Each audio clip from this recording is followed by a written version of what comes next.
Ooh. Right then, we have got a bit of a plan. Now, post Oman, I had the plan, but I had to talk to some key individuals.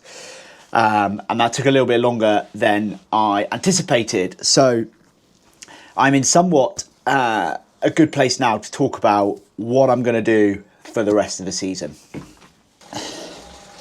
Okay, let's get pedaling, and then I'll come back to some of the detail. Pending Zwift, bloody hell. Loading London. It's just down the road. How's it take so long?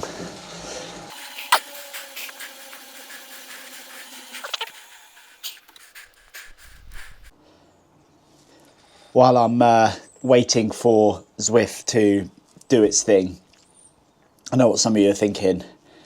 You are one of the best dressed triathletes on the interweb.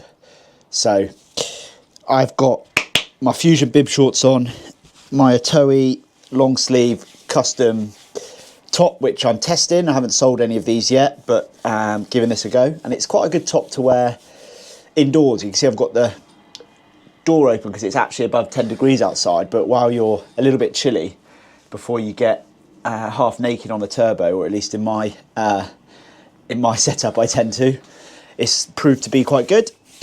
And I've got a very special bucket hat on, which was from IRONMAN Oman, so I doubt many people have got this.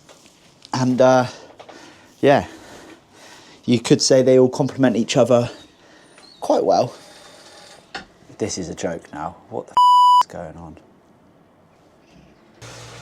Right then, we have got Zwift up and running at last. I'm sure lots of people are familiar with the updates or freezing of it. From my own experience, it doesn't happen that often, but when it does, it has a full-on meltdown. Anyway, so the plan. Not that many people are probably even interested, but I'm going to tell you anyway. So I've got 1 week left of doing my own thing. This week, doing my own thing has looked like not an awful lot, and certainly had more ideas of doing a bit more training. I think I've done about 4.5 hours. This will be about an hour, so that gives you some idea. But next week's certainly going to try and do a little bit more, but still just do what I want to do when I feel like doing it.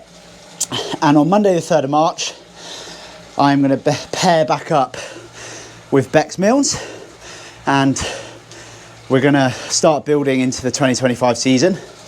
So that's fun, and we shall see where we go. I do have a huge caveat on some of this, which is I have an MRI scan tomorrow on my hip to try and establish what I've done. So I've picked a workout here that I'm not sure I'm going to be able to talk through. So yeah, I'll come back to you later.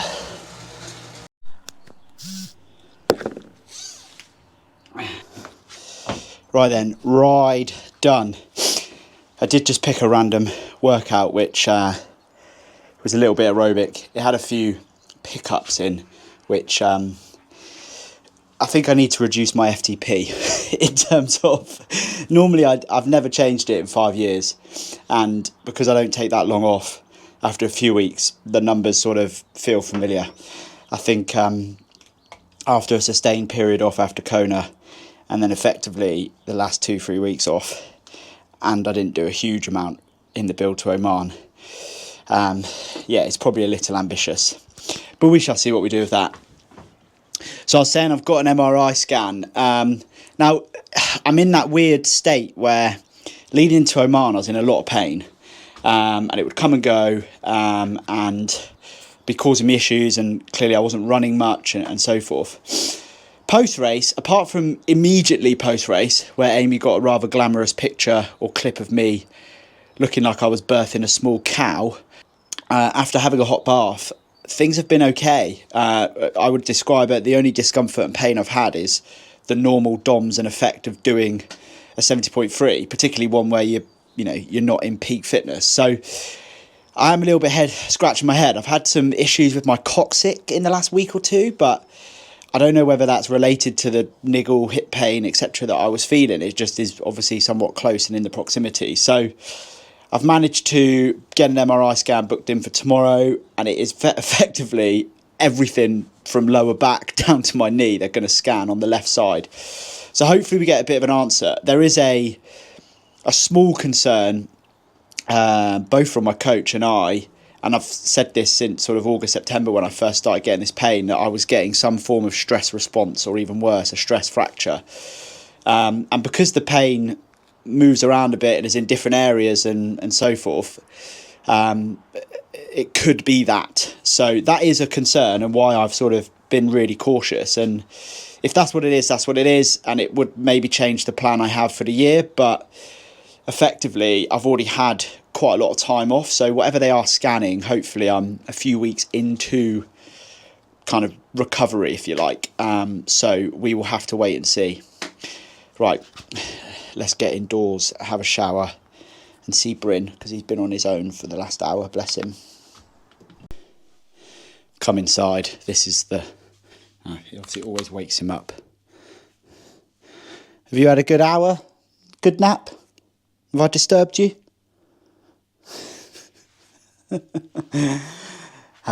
What a machine. So let's talk a bit about the plan then. So back with Bex from the 3rd of March. I don't know what the training is going to look like in terms of types of training and sessions, but effectively I am keen to not do as much as I've done in previous years. I am somewhat only focusing on middle distance racing, so I feel like I can get away with less volume, particularly, the really long rides and stuff, and even the 2-hour plus runs that I was doing throughout last year at times. And hopefully really focus on sort of my goal with some of the training to Oman, without the hiccups I had, was for the first time in a while, I wanted to focus on getting faster, particularly over like 100 meters of swimming, possibly even like 5k of running, and sort of really go after some like PBs and just feel like I'm making progress on my kind of speed, rather than just, how good am I at operating at X percentage of my threshold over swim, bike and run. So that's probably going to be the plan. I'm going to somewhat limit myself to sort of 3 swims, 4 bikes, and hopefully 3 to 4 runs a week, but we'll build up to that with a couple of gym sessions. So certainly not going to do sort of 5 swims a week, 6 rides, 7 rides, 5, 6 runs and sort of 20 plus hours of volume.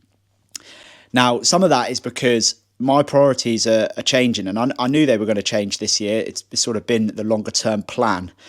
But I'm hopefully going to change jobs. I probably shouldn't say this on YouTube to some degree, but I'm immensely unhappy in the job I'm doing currently. Although I have a love for the organisation that I work at. So I think it's time for a change there, and I'm somewhat in the process of making some moves. I'm really trying to build my coaching business to a point where it's kind of a sustainable and reliable income, or it can be depended on if that ever was needed. I also am really enjoying building a team, both of coaches and people that sort of want to help and support each other and kind of fit into my principles of not only triathlon, but life and sort of similar morals, etc. That's sort of what I've wanted to do. And it isn't about, having hundreds of people or taking anybody on.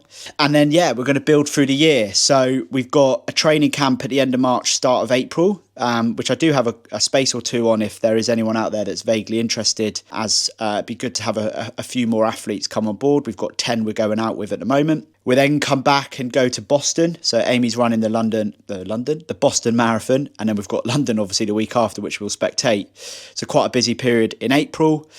And then into May, we've got some Wedmin, in the sense of Amy's got a hen do, and hopefully will be my first race, or sort of a race of the year, which is going to be the European Middle Distance Champs in Pamplona. I put my sort of qualification thing in December time, and at the end of Jan, funnily enough, in the week of Oman, I think we've got the confirmation email. So a 70.3, racing as an age group GB athlete. I did it once before back in 2019, and I absolutely loved it.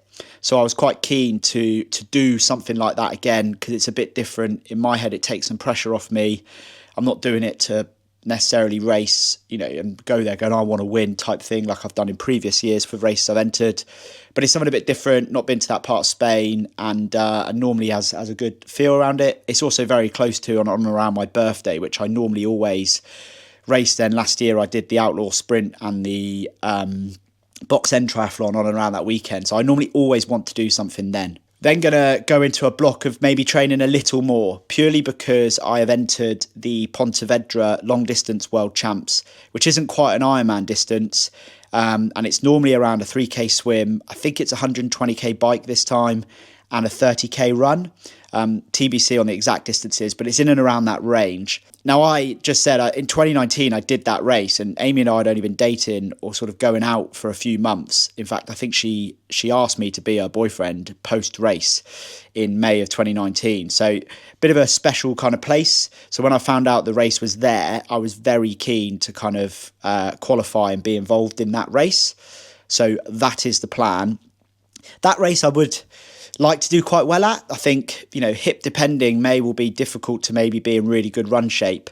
But hopefully, no matter what it is, I can get myself in pretty good run shape by the end of June, particularly as it's not a marathon and sort of favours me slightly because maybe it's a bit longer, a bit more strength based, etc. So go there and give that, my all effectively. And hopefully at some point in and around then, I'll be somewhat changing jobs. So I can sort of tie everything into kind of a big hurrah triathlon job and various other things. I can then go into the month of July, which is we're getting married at the start of August. So I've got July to sort of cruise and have a bit of a mid-season break like most should take. That doesn't mean completely off, but sort of bit of unstructured training for a few weeks. Going to have my stag do, which is going to be, hopefully, we're in the process of planning a Tour de France kind of visit, or visit the right word? I don't know. Going to go watch a couple of stages of the Tour de France with a small group of friends, etc. And there'll be some cycling and what have you, and I'm sure there'll be a few beers as well. But, a more active stag do, certainly up my street. Then get married, and then post-wedding, full focus on Marbella with the goal effectively just to, of course, I want to be fit. I somewhat want to be competitive. I certainly don't want to be last. But I have a very specific goal on the run in terms of a time I'd like to do, which is effectively would be a PB. But I kind of want to focus on, I said after Oman, I don't necessarily want to be super swim fit, swim under 30 minutes. I don't take that for granted. I know I have to train to do that, but I'm not going to chase I want to be 26 something, 27 something. Just under 30 minutes, you're still in the race, in the ballpark. Obviously ride pretty hard if the course stays as it is. I think they've changed it slightly by all accounts, but it's pretty hilly. So effectively, I like to think that suits me. I'm a lighter rider, can be quite powerful, lots of climbing, can ride pretty well, but then effectively run my best ever half marathon off the bike. That's the goal. I want to be super strong at that discipline. I did have that as my goal when I knew I wanted to try and qualify. And it is slightly complicated because I would have liked to be running now and have a real good year of running into that race. But as I say, touch wood, it's only a few more weeks of no running, and kind of by the end of March, I'm running again and sort of can start to build that. And as long as I'm consistent over the summer, I'm sure we can get into, effectively, in my opinion, the run shape I was in going into Oceanside last year. I was super confident that I was going to run a 77, 78 off the bike there. So that's the feeling I want to get to. So that's the year. We've got the Berlin Marathon. Pretty sure Amy wants to do it and has entered, etc. But we'll see how Boston goes and the wedding and all that sort of stuff. But she'll be doing that in September. So that'll be her kind of end of season culmination marathon. I'm sure she's probably got half an eye on trying to do Valencia or something silly as well. But I think 3 marathons of the year might be pushing her luck. And that's it from a triathlon and life perspective a little bit.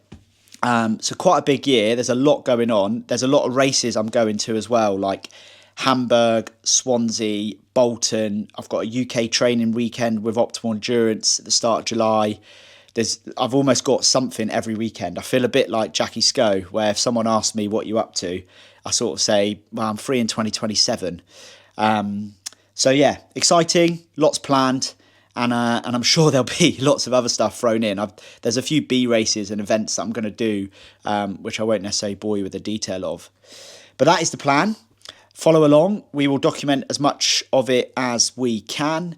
I always say I want to be more consistent with these things, but it's when I list out I do a to-do list every week. It's always near the bottom, just from ultimately I've got to do my job.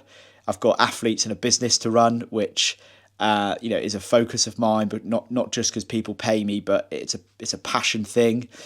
Planning a wedding, I'm not a groom. You could almost say I'm groomzilla. I'm the one that's like, no, we're doing this, or making a lot of the decisions, and Amy's doing a lot of the donkey work in terms of the planning, and I'm sort of coming up with the ideas that a lot of them get shot down, but some of them will creep in. We're trying to find a new job. We're almost, there's a loose idea to maybe move house. There's a lot going on. So we'll try and be consistent with this, but you get the point. See you in a few weeks.